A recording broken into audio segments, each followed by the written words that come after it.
it's your favorite boy JT Tech Nerd coming in with another banger to you all, and this video is about a new keyboard I got.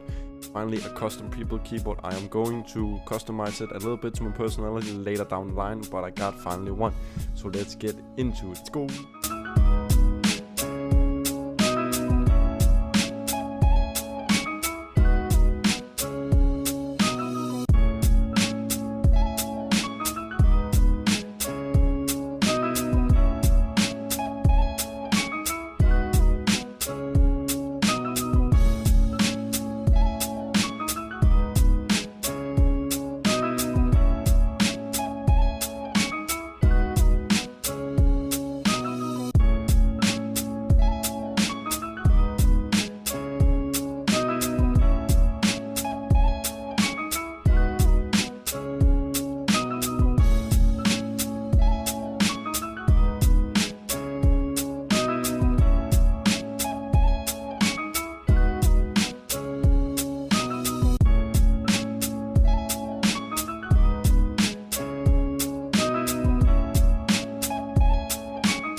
Let's get into the source. It's a Glorious GMK Pro 75% with a metal body, fully customizable switches, keycap, PCB, the frame itself, the knobs, everything is customizable on the layout of the keyboard itself. You can get a barebone kit with no keycaps and no switches, but the frame and the PCB itself, but you can also get a pre-build that is in white or in black. I choose the white one, and you don't get a white cable even if you choose the white one.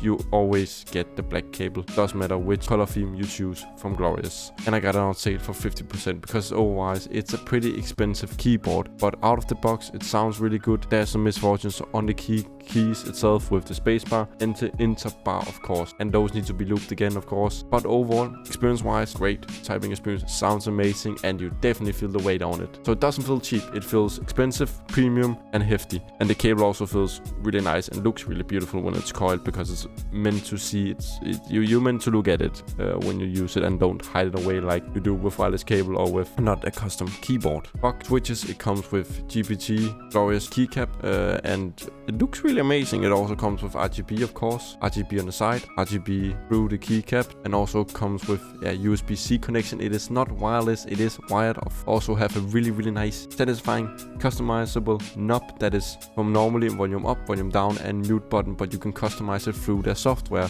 The Glorious Core 2.0 program, you can customize lighting, the switches, latency wise, if it wants to 8 millisecond response or just 1 millisecond response, so slow to fast, and the pulling rate. So pretty amazing. And the software is easy to use, easy to get into. It's not confusing, it's just really user friendly to get started with. And I'm not an expert in keyboards, so this is just a short term what you get in the box. What is it, how is it, the experience and everything. And when I get more into the keyboard community and the custom keyboard community, I will get more in depth with the videos. But right now we just touched the what you need to know basis, and then when I have more knowledge of it, we can get deeper in with the PCB, the latency, the springs, the keycaps, what color, what sound, clicky, linear. There are so many possibilities. My brain is like, I need to learn first. But experience wise, great keyboard. If you just want to get started into the custom keyboard community, it's actually really great. But of course, if you can get on a deal, it's really good bang for the buck. But if you don't get on a deal, it's like, it is pricey. But again, you can customize it after if you want to, so you can start easy with customizing the keys and the switches. But if you did, of course, like this video, subscribe, hit the notification bell so you don't miss another awesome video from your favorite boy. I'll be signing out. Stay safe, stay awesome, peace.